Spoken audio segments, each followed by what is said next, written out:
Hey everyone! Welcome to another video! This is part 2 of a series I'm making where I draw My Hero Academia characters as ponies in a kind of crossover with My Little Pony Friendship is Magic.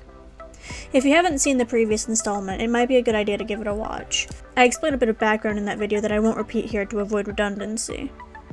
I've decided to name this AU My Little Heroes as a kind of fusion between the two source names. I'm open to other options though.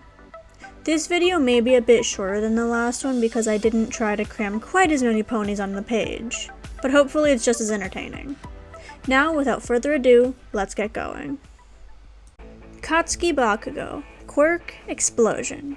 Bakugo's okay. I don't know. I'm just not a fan of characters whose whole personality is their ego. I know he has growth throughout the series, but when one of your first appearances on screen is telling the protagonist to, self-delete, let's say, it tends to leave a sour taste in my mouth. For those who haven't seen the series or have simply forgotten, no, I did not make that up. In episode 1 of the anime, Bakugo tells Midoriya to, quote, take a swan dive off the roof of the building. Nothing will ever make that okay in my eyes. Anyways, his design. He's an earth pony. I imagine his quirk works with all 4 of his hooves, so you aren't even safe behind him because he'll just kick you and you'll explode. Obviously not all hand-based quirks will be like that, otherwise Overhaul and Shigaraki would be way too powerful even beyond what they already are. Bakugo's just special, I guess. He gets the special treatment. I think the line art came out looking good, and most of the colors as well. I was originally kind of iffy on his main coat color, but it eventually grew on me and I'm content with it now. I'm very happy with his hair. I've never been great at the anime spiky hair look, but I think it turned out pretty good on Bakugo here.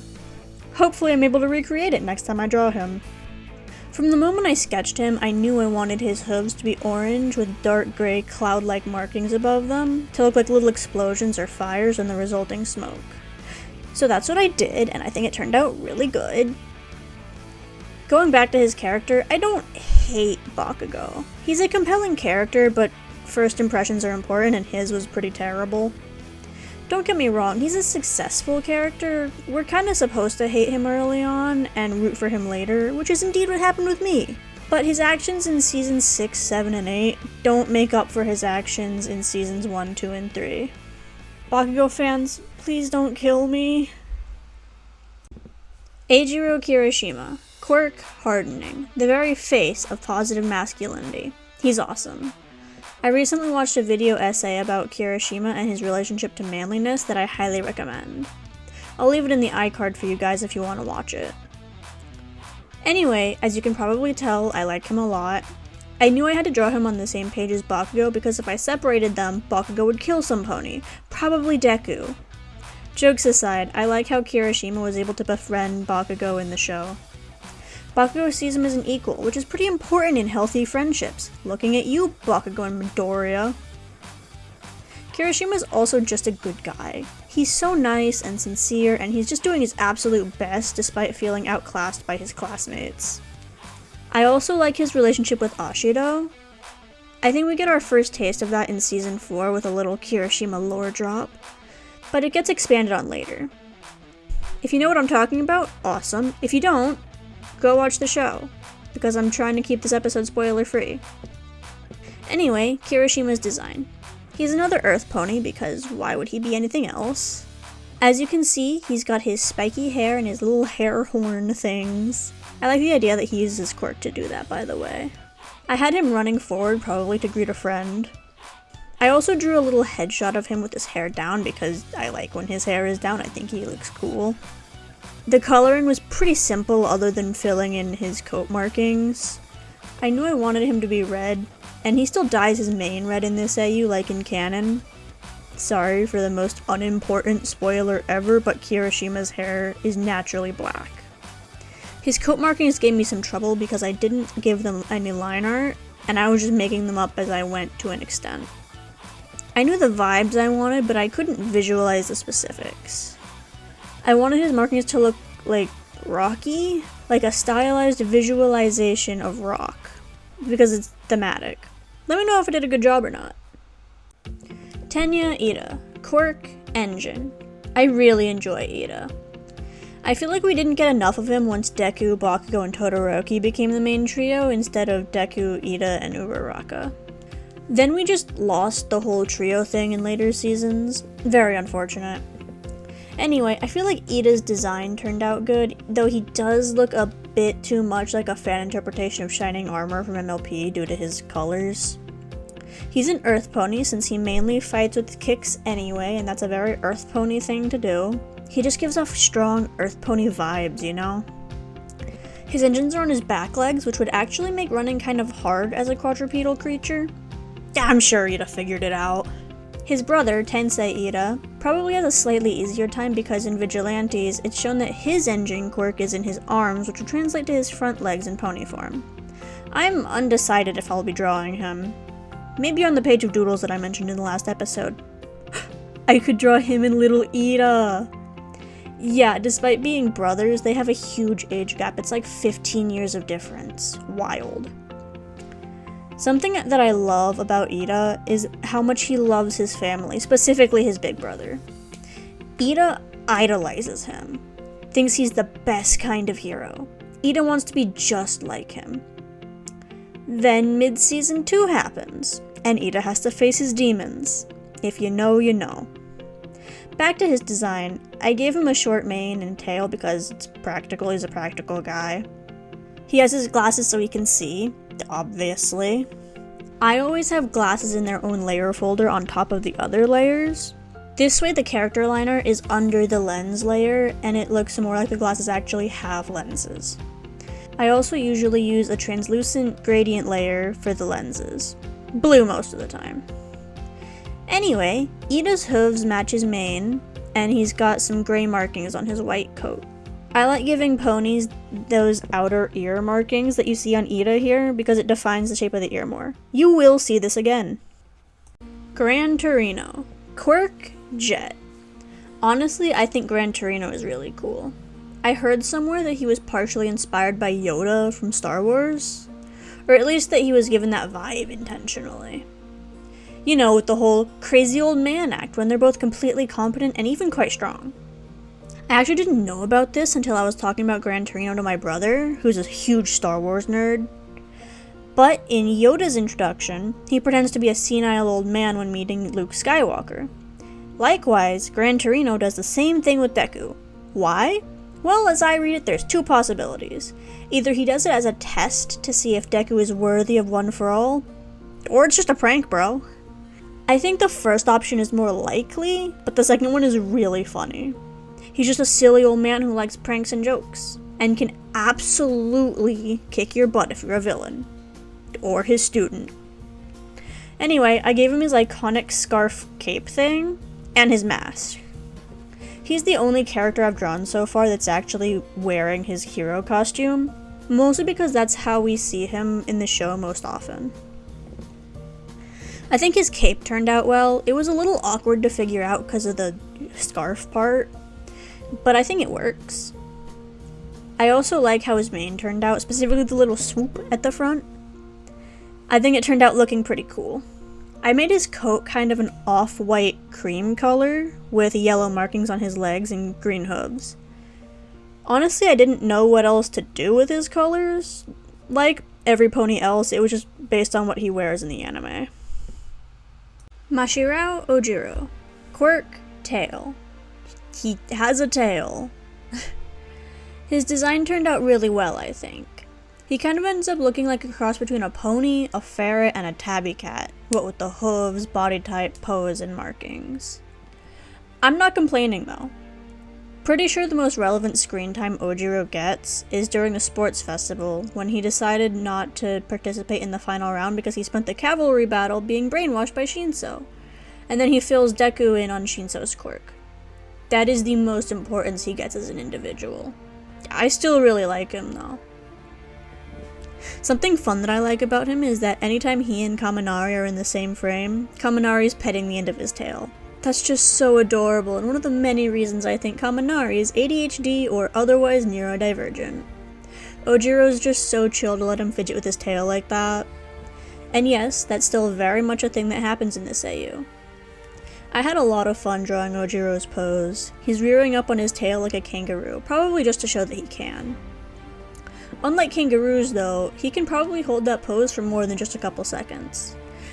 I like the idea that he practiced it as a foal to impress other ponies. I don't know, I just think that's fun. It's also great for combat, obviously.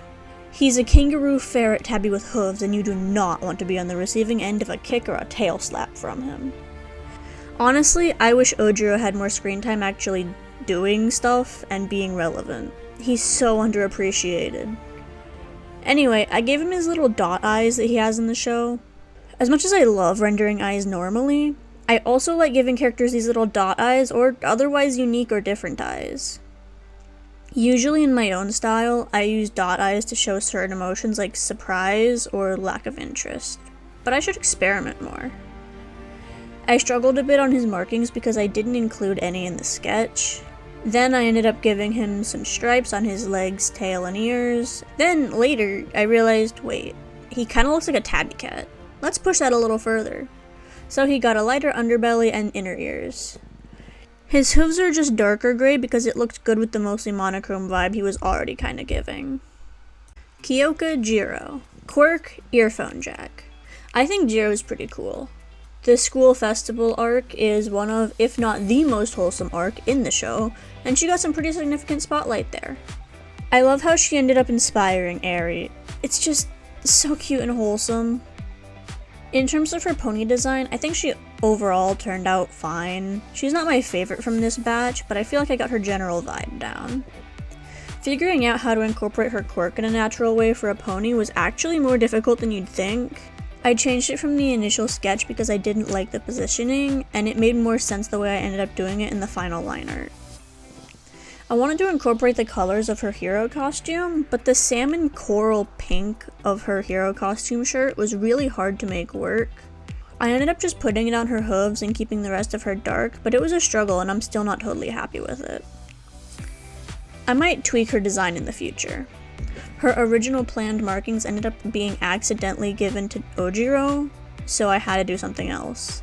I'm trying to keep every pony's markings at least kind of unique. I don't want any full palette swaps. In hindsight, I could have made her markings more interesting, but I'll have to save that for a potential future redesign. Hawks. Quirk, fierce wings. He's our only Pegasus in this episode because, of course, I had to make him a Pegasus. Flying is his whole thing. Actually, he's our only non-Earth pony. I really like Hawks. He's probably my favorite pro hero. His introduction was a roller coaster for me. I went from loving him to hating him to immediately loving him again. While I was drawing him, I ended up making his head smaller than it was in the sketch. I liked it at first, but eventually realized he kind of looks stretched out now. Oh well. By the time I realized it was too late to change it without completely redrawing his entire head. I gave him his red gem earring because it's cool. I didn't end up giving his goggles, but I do sort of regret that now. His goggles are pretty iconic. I kind of struggled with the separation between his fully visible wing and his body. I wanted there to be a separation between his fur and feathers because I knew from the start that his wings would be red and his body would not, and I didn't want the transition to be a gradient.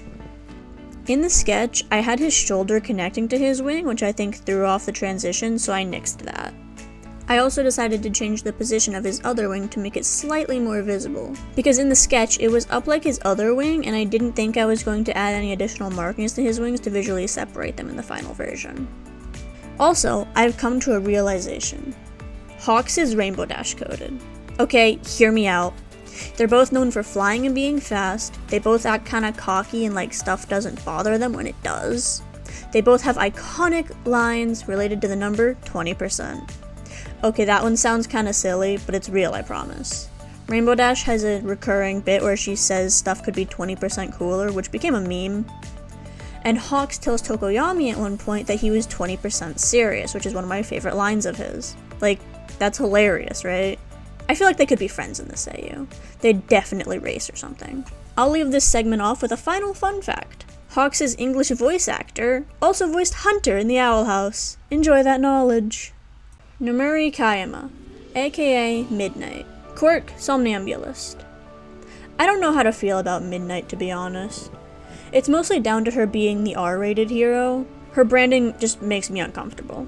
I like her as a person, and she's a successful character. It's just some of the stuff she says and does makes me, uncomfortable. Not as bad as Mineta, at least, but that's not a high bar. And she's fundamentally a good person. I like that in Vigilantes, she's shown to have been friends with Aizawa and Yamada when they were in UA. Something I learned about her when doing research for something else is that she's actually an art history teacher at UA, specifically modern hero art history. Is that ever explicitly stated in the show? I'm not really a history person, art or otherwise, but I still think it's really cool that Midnight teaches that. Thinking about it though, it does make some sense. A lot of art history is just paintings of people with no clothes. Then again, she teaches modern hero art history, so I'm kind of sad we only get like one scene of her actually teaching a normal class in the show, and it's just part of a montage. It's also that one scene where Mineta is sleeping in her class and she smacks him. Deserved. Anyways, about her design, she's yet another Earth pony, though I considered making her a unicorn. I didn't give her an outfit or anything, because 1, she's a pony, she doesn't need it, and 2, it would hinder her quirk. I'm sure she's happy that she isn't societally required to wear clothes in this AU. I did give her that mask, goggles, glasses thing over her eyes because it's pretty iconic to her, and I'm also pretty sure that it helps her see. She's shown to be wearing glasses in a few different scenes across My Hero canon, so I at least like to headcanon that mask is also a vision aid. Her colors were easy, so easy in fact that she took the least amount of time to draw, only taking about 35 minutes. I gave her a white coat with dark gray markings to represent the colors of her hero costume, red hooves like her nails in the show, blue eyes because she has blue eyes, and a deep, desaturated bluish purple for her mane and tail. I always saw her hair as being black, but it actually isn't pure black or even gray. It leans more into purple. I like the pose I picked out for her too. I just feel like it fits her really well. And that's all for this installment of My Little Heroes. I have at least one more video planned for this series, but it won't be for a couple months for reasons that will become apparent when the time comes. Don't worry though, I have other videos in the works to fill the void. So what did you think? Do you have a favorite pony design in this video? Least favorite? Are you too hesitant to forgive Bakugo after everything he's done to Midoriya? Let me know in the comments. While you're there, feel free to like and subscribe so I know you enjoyed and so you won't miss the next installment. Thank you for watching, stay safe, bye!